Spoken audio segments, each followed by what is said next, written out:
प्रिय विद्यार्थियों, आपका इस यूट्यूब चैनल पर हार्दिक अभिनंदन। कल आपको छंद कराया था मालिनी, आज शिखंडी छंद है। शिखंडी छंद, इसमें 17 वर्ण होते हैं और मालिनी छंद में 15 थे। ठीक है विद्यार्थियों, और किस प्रकार इसमें गण आते हैं, किस प्रकार यति होगी, वो सब नियम अभी एक लक्षण के थ्रू आपको मिलने वाले हैं। देखो विद्यार्थियों, लक्षण: रसई, रुद्रई से छिन्ना, यह मनस लभाग शिखंडी। इसमें वर्ण गिनेंगे तो 17 वर्ण बैठेंगे, लघु गुरु लगाएंगे तो वही नियम बैठेगा जो अपने इस छंद के लक्षण है। जिस छंद के चारों चरणों में क्रमशः यगण, मगण, नगण, सगण, भगण और अंत में एक गुरु वर्ण हो, अंत में एक गुरु वर्ण और एक लघु वर्ण और एक गुरु वर्ण हो, तथा प्रत्येक चरण के छठे और एकादश 11वें अक्षरों पर यति हो, इस प्रकार 17 वर्णों से शिखंडी नामक छंद कहते हैं। देखो विद्यार्थियों, साहित्य में रस 6 माने गए, साहित्य में नहीं, समाज में, और साहित्य में रस 9 माने गए हैं। और वात्सल्य को जोड़ के हिंदी वाले जोड़ते हैं तो उस हिसाब से वो 10 भी कहते हैं, लेकिन 9 रस माने गए। यहाँ समाज में मीठा वगैरह जो रस हैं वो कितने हैं? 6। रुद्र शिव जी को कहते हैं तो रुद्र माने गए हैं 11। तो ठीक है, तो 6 और 11 पर यति होगी से छिन्ना, और यगण, यमनस, यगण, मगण, नगण, सगण, भगण और अंत में लागू मतलब लघु और गुरु वर्ण हो, उसे शिखंडी नामक छंद कहते हैं। द्वारा सुना एक बार और ढंग से। जिस छंद के चारों चरणों में क्रमशः यगण, मगण, नगण, सगण, भगण और अंत में एक लघु और एक गुरु हो, तथा प्रत्येक चरण के षष्ठम और एकादश अक्षरों पर वर्णों पर यति हो, इस प्रकार कुल 17 वर्ण हो, उसे शिखंडी नामक छंद कहते हैं। विद्यार्थियों, इसका एक उदाहरण बहुत अच्छा है। देखो, चला अपांगा दृष्टि स्पर्शी बहु बेपथुमति, रहस्या आख्यकी इव स्वनसी मृदु कर्णा अंतक्षर, करो व्याधुनवत्या पिबसी रति सर्वस्वम अधरम, वयम तत्वा अन्वेषी मधुरम हतत्वम खलु कृति।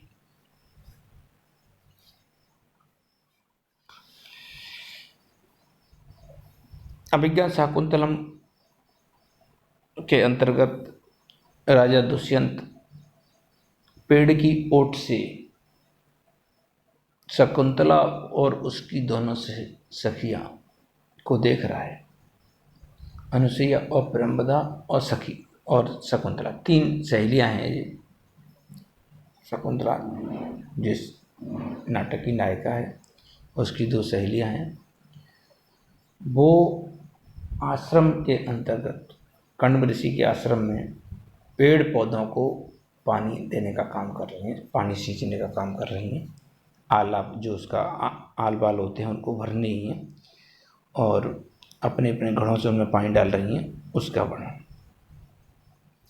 अब पानी डालते समय बसंत ऋतु और गर्मी का जैसा समय है, तो एक भंवरा उड़कर शकुंतला के चेहरे के ऊपर आता है। जैसे पानी डाला तो उसमें से एक भंवरा उड़कर शकुंतला के चेहरे पर आता है।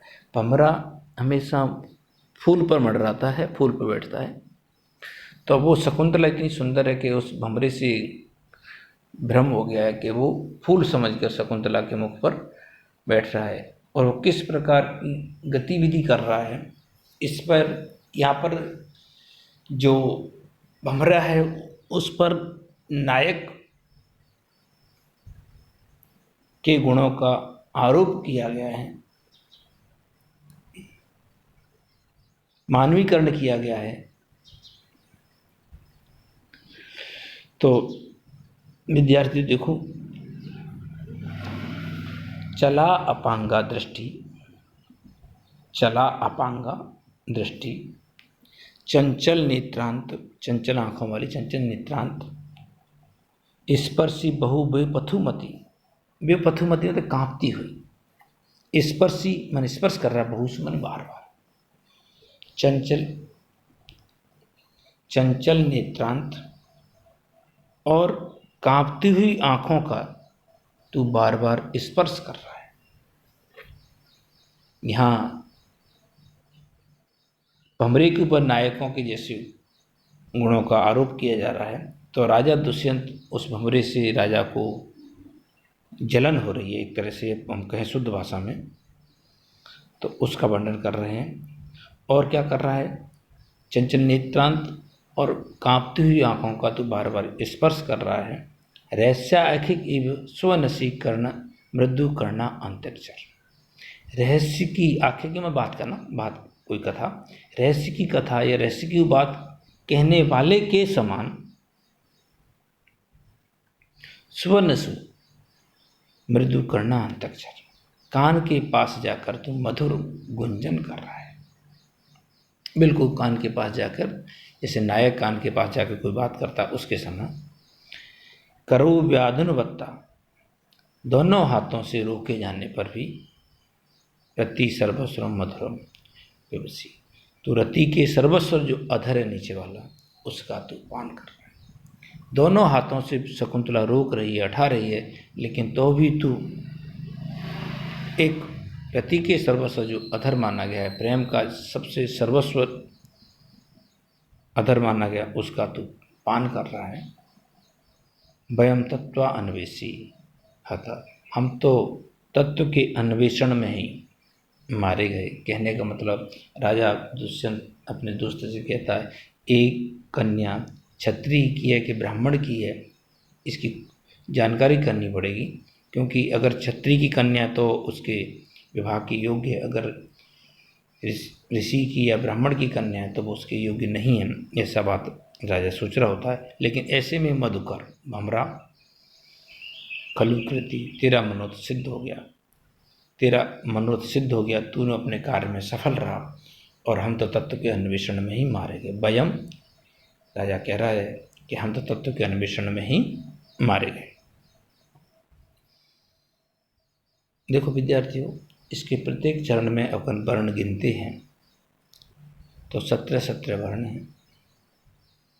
चला अपांगा दृष्टि, यहाँ 6 वर्ण है, यहाँ पर यति होगी, फिर उसके बाद 11 वर्ण पर यति है, जो उस पर 11वें वर्ण पर यति जो इस प्रकार होती है, क्योंकि पूरा एक चरण पूरा हो रहा है, फिर छठे वर्ण पे फिर 11, इस प्रकार इसमें 6 और 11 पर यति है। और इसमें लघु गुरु लगाए हैं मैंने एक चरण में, आपको तीन बाकी 3 चरणों पर आपको खुद अभ्यास करना है, लगाना है और गण भी लगाने हैं। तो देखो, यगण, मगण, नगण, सगण, भगण और लघु, अंत में लघु गुरु क्रम से आए हैं। प्रस्तुत उदाहरण के प्रत्येक चरण में क्रमशः ये गण, मगण, नगण, सगण, भगण और अंत में एक लघु और एक गुरु के क्रम से 17 वर्ण हैं। छठे और 11वें वर्ण पर यति है, अतः यहाँ शिखंडी नामक छंद है।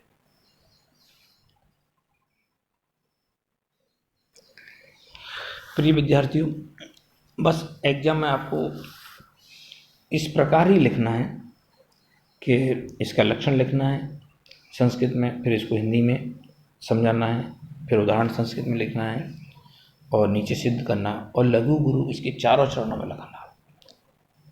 ठीक है विद्यार्थी, क्योंकि अगर मैं सभी चरणों पर लगा दें तो आपका अभ्यास नहीं हो पाएगा, इसलिए पहले मैंने कुछ छंदों तक लगातार सभी चरणों में लगाए हैं, लेकिन अब यहाँ से बाद मैंने एक एक चरण में लगाए हैं। यहाँ से भी 2-3 छंद और पहले निकल गए हैं, एक एक छंद पे एक एक चरण में लगाए हैं। आपको लघु गुरु लगाने और साथ में गण लगाने। ठीक है विद्यार्थियों, और यही छंद आपके जो पद्य पढ़ रहे हो, श्लोक पढ़ रहे हो, यही छंद आपके अलंकारों में भी काम ले लेंगे हम लोग। ठीक है विद्यार्थियों, तो आपका एक छंद याद करने से 2 उदाहरण का काम करेंगे हम, आप निश्चिंत रहें। और बहुत बहुत धन्यवाद विद्यार्थियों, थैंक यू।